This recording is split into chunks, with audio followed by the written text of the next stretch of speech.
Howdy folks, hope you're all having a good one, and welcome back to World of Warships with Rear Admiral Jingles, the best exploding pixel boats game on the market, which is sadly published by a company who are in direct competition with Electronic Arts, Ubisoft and Activision for the title of scummiest game publisher ever. None of that really matters to Supercharged 1110 here, however, because right now he's got a battle to win. And he's not going to be doing it in some flavour of the week overpowered and overpriced premium. He's going to be doing it in the good old Tier 4 tech tree, doesn't cost you anything to play, US Navy destroyer, the USS Clemson. Now, unusually, because I don't often feature lower tier battles, and the reason I mostly don't feature lower tier battles, well actually there are two, is because it's kind of seal clubbing. And also, particularly on the North American server, which this is, lower tier battles from even as high as tier 5 and down tend to be populated by a lot of bots, because the North American server is the lowest population server in World of Warships, but that is not the case today. Everybody in this battle is a player. That could be considered good, it could be considered bad, because at this kind of level sometimes the bots are better than the players. So having a couple of bots on your team is not necessarily always a bad thing. The USS Clemson did not have a particularly auspicious start to its career. It was commissioned in 1919, right after World War I, and then decommissioned only 3 years later in 1922, and that would have probably been it if not for World War II, which saw her hastily pulled out of reserve and pressed back into service, and it looks like Supercharged has just found his first victim. Although this could be quite tricky because, well, you really don't want to be the destroyer that gets spotted first, and that enemy Clemson has that privilege for the enemy team, and it looks like Supercharged unfortunately has that privilege on his team. However, notice he has not yet used his smoke screen. It's because he's not really going to need to. The enemy Clemson is no longer spotting him. He's being spotted by something, however, but the Clemson at least can't shoot at him because there's an island in the way. So what is it that's spotting him? Or more accurately, outspotting him. And there it is, it's the Isakazi, and that is a very, very dangerous ship. I would even go so far as to say that that is probably the best tier 4 ship in the game. And again, it's completely free. It's not a premium, it's a tech tree ship. It doesn't cost you a penny to play the Isakazi. However, with the Isakazi slipping behind the island and the Clemson inside the smokescreen, Supercharged is once again unspotted, and he hasn't had to use any of his smokes. There are the Isakazi torpedoes, completely predictable of course. As he slipped between the gap and those two islands, he was always going to be launching torpedoes. But because of the double smoke screen from the Isakazi and the Clemson, he is now able to approach undetected, without having had to use a single one of his own smokes and get the torpedoes away from the other side. The Clemson, by the way, while it is by no means considered a torpedo destroyer, does have an unusually heavy torpedo armament, able to launch 6 torpedoes from each side for a total of 12. He's going to use his first smoke here, however, as he gets lucky with the torpedoes fired blind into the Clemson smokescreen, and there's the first blood award. He's taken the enemy Clemson down. But he is going to use his own smoke here because of the Svetlana, which is a very, very dangerous tier 4 Russian cruiser. While at the same time aware of the fact that the Isakazi is still on the other side of that island somewhere, and he's continuing to use that island to shield himself from any Isakazi torpedoes while not just sitting still at the same spot inside his own smoke screen, and sure enough, here comes the Isakazi. Now, they're so close that they've automatically proximity detected each other. And that's the Isakazi's first mistake, because he's voluntarily left cover, and now everybody can shoot at him, so of course everybody is shooting at him and he's dead. And his second mistake was not using his guns, and instead relying on his torpedoes, which were instantly detected because they were so close. The Isakazi's guns are actually pretty good, and not just by bad Japanese destroyer gun standard. Take that advice with a little bit of a pinch of salt, however. I'm not saying that the Isakazi could have avoided dying there if he'd used his guns, because his biggest mistake was coming out from behind the island at point-blank range in front of half a dozen enemy ships who were all waiting for him to do just that. But either way, the loss of the Isakazi and the Clemson is going to be extremely bad news for that Bellerophon and the enemy Svetlana, wherever he disappeared to. Because they're now not only severely outnumbered, but they've got no spotting advantage and no chance whatsoever of taking this capture circle. Oh, and there's a torpedo hit on the Bellerophon as well. Don't get me wrong, the Clemson can launch a lot of torpedoes, but they're bad torpedoes. They're incredibly slow, they don't do a huge amount of damage, and they have very, very short range. Which means it's impossible to stealth torpedo in the Clemson. But what this does teach you to do is use terrain and concealment to your advantage. As you can see here, Supercharged sneaked up to that first island and poked out, assuming that he was only going to have the Bellerophon to worry about. And while the timing was bad, and the Bellerophon did actually have his guns loaded and pointing this direction, waiting for something to shoot at, and did a fair amount of damage, it's probably the threat posed by the Svetlana also being there and also being in shooting range that prompted Supercharged moving to the next island, which did not only block line of sight and allow him to go undetected again, but also blocked any incoming fire from those two enemy ships. And now, his smoke screen is still on cooldown, but his engine boost is up, and that's going to make it difficult for the Bellerophon in particular to draw bead on him.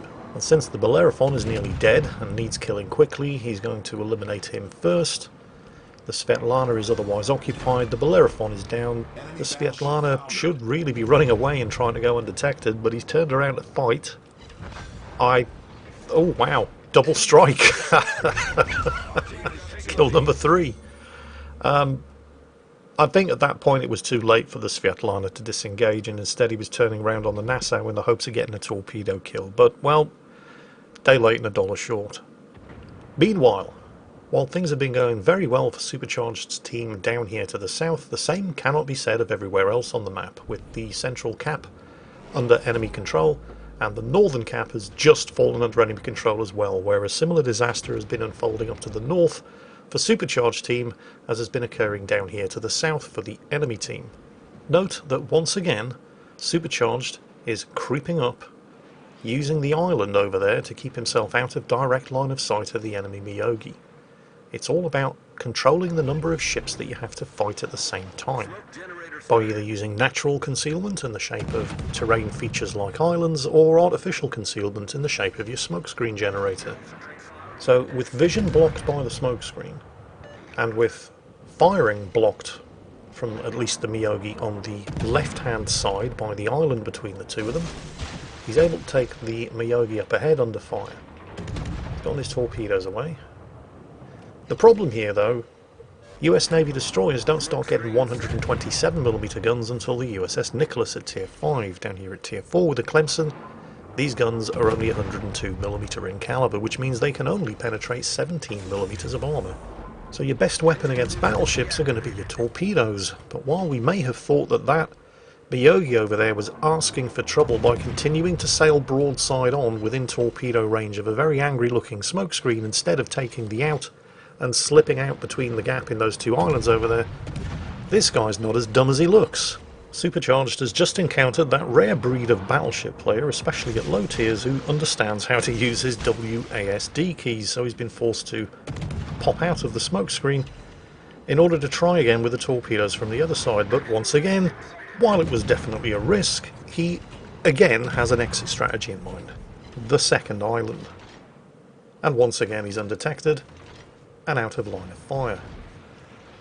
Unfortunately, while the Miyogi has not gotten away undamaged because Supercharged wasn't the only person shooting at him, the enemy Miyogi is demonstrating that you don't need hydroacoustic search to know that there are torpedoes on the way, and has again taken steps to avoid them. So while Supercharged is considering what he's going to do now, let's just take a second to talk about the peculiarities of Tier 4 matchmaking in World of Warships. You see, because hardly anybody ever features low-tier battles like this, it's easy to make the mistake of assuming that the matchmaking spread of 2 tiers in either direction, that is the common matchmaking that we see in most of the YouTube videos on World of Warships, is the matchmaking across the board in World of Warships. But it isn't. Because below Tier 5 there is protected matchmaking, which means the matchmaking spread is only 1 tier in each direction. What this means in practical terms is that Tier 4 is actually the sweet spot in World of Warships, where the matchmaker is concerned. When you get to Tier 5, there's a bit of a rude awakening, because suddenly you can start facing ships that are 2 tiers higher than you, but you will never face ships that are 2 tiers lower than you, only 1 tier lower than you. which means that Tier 4 is the sweet spot for a number of different reasons, not just the matchmaking spread. Remember, it's not unusual to have bots in lower tier games in order to even up the teams, particularly here on the lower population North American server. What happens is that if it's going to take more than 3 minutes for the matchmaker to find a team full of players on both sides, it will start populating the teams with bots in order to ensure that you don't have to wait forever to get a game. But if you're in a Tier 4 game, the bots come from the co-op battles, where the bots are basically as dumb as a box of rocks. If you're in a Tier 5 game, then the bot AI is the same as the bot AI in Operations, which is an order of magnitude more complex and sneaky than the bots in co-op battles. So, for a whole bunch of different reasons, Tier 4 really is the sweet spot in World of Warships if you want to play random battles, but you're still quite keen on having a fair fight. Now, while I was talking about that, we did miss out on something that was going on while Supercharged was flipping that central cap, which I'd like to focus on, because it's a spectacularly stupid thing that only happens in World of Warships, despite using similar capture mechanics to World of Tanks. Let's just rewind. Back to the point where he's sharing that capture circle with the Nassau, and he's not spotted, but the Nassau is. So naturally the Nassau is getting hit and having his capture process reset. Just like in World of Tanks. There you see, the Nassau's getting hit and the capture bar progress is being reset. Supercharged is not spotted, he is not getting shot at. There are aircraft coming in. He doesn't want to get spotted and shot at, so he's going to pop his smoke screen. And at no point is he going to be spotted, shot at, hit, and have his capture progress reset. Except he is going to have his capture progress reset, even though he is not getting shot at, because that's the way it works in World of Warships. Unlike in World of Tanks, where if you can hide in a cap circle, you can cap without being reset. In World of Warships, if any of the ships in the cap circle are getting hit, it affects the capture progress of everybody in the capture circle, regardless of whether they've been seen and regardless of whether or not they're getting shot at. Which means that in World of Warships we end up in the ridiculous situation of stealthy ships not wanting less stealthy ships to be helping them to cap out, because it actually slows down your overall capture progress, even if you have not been spotted. And I think we can all probably agree that Supercharged has been doing a remarkably good job of not being spotted so far in this not particularly stealthy US Navy Tier 4 destroyer. The Clemson has a base surface detection range of 7.02 kilometers, and we can tell straight away just from looking at the range circles on the minimap that Supercharged at least has a 10-point captain on this Clemson, because he clearly has the concealment expert skill. Managed to get the surface detection down to a not particularly great 6.1 kilometers, but that was enough to at least give him the advantage over the enemy Clemson, which was the first ship that he encountered at the beginning of the battle, and outspot him since he clearly was not running a 10-point captain, and to be fair was probably a noob. So let's not judge him too harshly. Meanwhile, again making great use of concealment, but having to risk it just a little here in order to ensure the kill on the Yubari there. He's managed to set a fire. That's probably going to kill the Yubari. And come on, come on, do it, do it. There it is, and there's the Kraken Unleashed. We've destroyed an enemy cruiser. Things are looking good. They have 2 of the caps, the kills are even, and they're behind on points, but with 2 caps they're not going to stay behind on points for very long, so all they really have to do now is hold and defend that central cap and let the enemy team take the chances. Oh, this could be bad. The enemy carrier's dive bombers have caught him reversing. He's now accelerating away, but it's going to take time to build some speed up. He gets hit by 1 bomb, which sets him on fire. He immediately uses the damage control, but that's left him on just less than 500 health. So this is definitely the moment when, for the team in general, and Supercharged in particular, you don't want to be doing anything heroic. You have the advantage. You have the caps. Let the enemy team be the one taking the risks, pushing into your crossfire as they attempt to flip that central cap. This would be a terrible time for the team to try to start winning any harder than they already are. So, of course, That is precisely what the rest of the team start doing. Ooh, you don't want to get stuck. There are aircraft coming in. This is a real bad time to get stuck on the rock, Supercharged. He's got his AA guns off. Doesn't want to give his position away. Well, I say he's got his AA guns off. He hasn't. He has his AA gun off.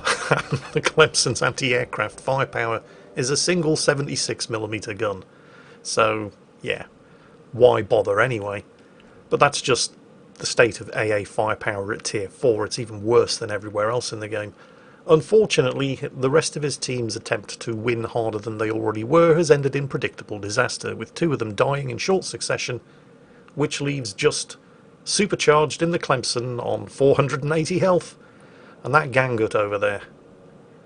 Now the Gangut is actually in a fairly good position. He has an island to his north, which should allow him to disengage and steam south as fast as his little boilers will allow him. But he seems to want to take that enemy Gangut with him. And he's not going to get any help from Supercharged, because Supercharged is currently desperately trying to avoid the tender attentions of the enemy carrier, who knows an easy kill when he sees one. Except right now he can't see one, because Supercharged knows what's good for him, and he's making big steps away from every aircraft that he can see, because he has less than 500 health left. He only has 1 terrible anti-aircraft gun, and he's fresh out of smoke screens to prevent him from being spotted by the air if he does get caught in open water. And he's fresh out of engine boosts to enable him to better avoid any attacks from the air if he does get caught in open water. Not getting seen right now is Supercharged's sole priority, which means he cannot render any meaningful assistance at all to the Gangut, who is still trying to win harder than he needs to. I mean, on the one hand, as the enemy Gangut sails into visible range, there we go. He is going to get the enemy Gangut, so there's that. And there it is. But pushing further north in order to take out the enemy battleship has put him in a crossfire between the enemy Miyogi and the enemy Bellerophon, which means that the enemy Miyogi and Bellerophon have been taking the time that that guy was pushing up and finishing off the enemy Gangut to position themselves on his flanks in order to get a devastating, crippling and fatal broadside off. So that was a complete waste of everybody's time. Literally. Because it didn't change the points at all. You traded a battleship for a battleship. It's a points neutral trade. The only 2 things that the friendly Gangut actually achieved there was to possibly delay the length of time it was going to take for the enemy Miyogi to slip into that central cap and start flipping it. But the other thing that he did, by showing broadside to the Miyogi and encouraging the Miyogi to fire and kill him, was to get the Miyogi spotted, which allowed Supercharged to get that last-ditch Hail Mary torpedo launch off, and by some miracle actually managed to hit and sink the Miyogi. So they are ahead on points. They do still have 2 of the caps, but all of that is going to be for precisely nothing if that Langley catches, spots, and either sinks Supercharged himself or just spots him for the Bellerophon, who has to be sailing this way, if not to take on Supercharged, then at least to flip that central cap at Bravo. Either of which will win this game for the enemy team.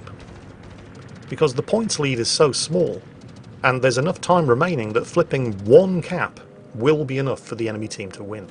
Supercharged did momentarily unload his anti-aircraft guns there, but even with the priority AA sector, he was doing anything between 8 and 14 damage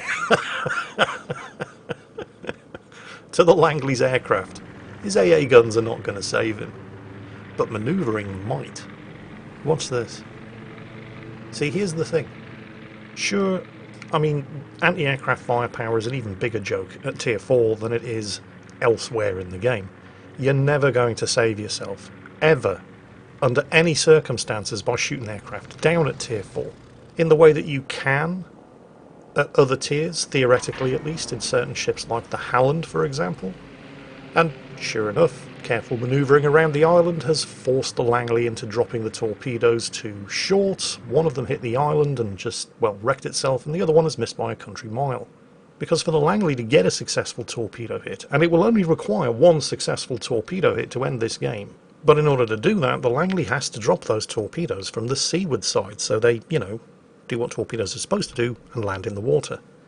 By forcing him to drop from the landward side, he's increasing the chances that those torpedoes are going to not land in the water and fail to activate, or they're going to be dropped so short that they don't have time to activate before they've gone by him. And while this tactic of hugging islands to force the aircraft to bypass or waste their drops is technically something that you can still do at higher tiers, because the speed of aircraft increases way out of proportion with the speed of ships at higher tiers, it's only really something you can do once. And then you're caught turning when they attack you from the other side. And that isn't really the case down here at Tier 4, because Tier 4 carrier aircraft are so incredibly slow. I mean, they're faster than ships, but comparatively speaking, the ships down at Tier 4, on the whole, are not that much slower than the ships up at Tier 10. I mean, the Clemson down here at Tier 4 has a top speed of 35 knots. The Gearing at Tier 10 has a top speed of 36. On the other hand, the Langley's aircraft have a cruising speed of 121 knots. The Midway's aircraft have a cruise speed of 176. So, as you can see, the higher up the tiers you go, the less favourably it scales. And the other ace in the hole, as far as Tier 4 battles are concerned, is, remember the protected matchmaking? The Clemson will never have to face Tier 6 aircraft carriers. Tier 6 aircraft carriers like the USS Ranger, whose torpedo bombers can have a cruise speed of 153 knots. It scales really badly in the jump between Tier 4 and Tier 6. But if you're at Tier 4, you'll never have to fight those Tier 6s. Meanwhile, with 13 seconds to go, somebody on the enemy team has finally realised that it might be a good idea to do something about that points gap by flipping one of the cap circles. Unfortunately for them, it's come a day late and several $1,000s short. Something that they could have done 6 minutes ago, which was the last time anybody saw the Bellerophon on the enemy team, but which they left until the dying seconds of the match, which was way too late. So let's hear it for Supercharged 1110, playing a free-to-play game the way it should be played, for free, in a ship that he didn't have to buy, that with a little bit of skill and knowledge of the maps and the game mechanics can be made to perform just as well, if not better than anything that you do have to flash your credit card for. Congratulations, Supercharged. Well done. Everybody else, I hope you enjoyed it, and as always, take care, stay safe, and I'll catch you next time.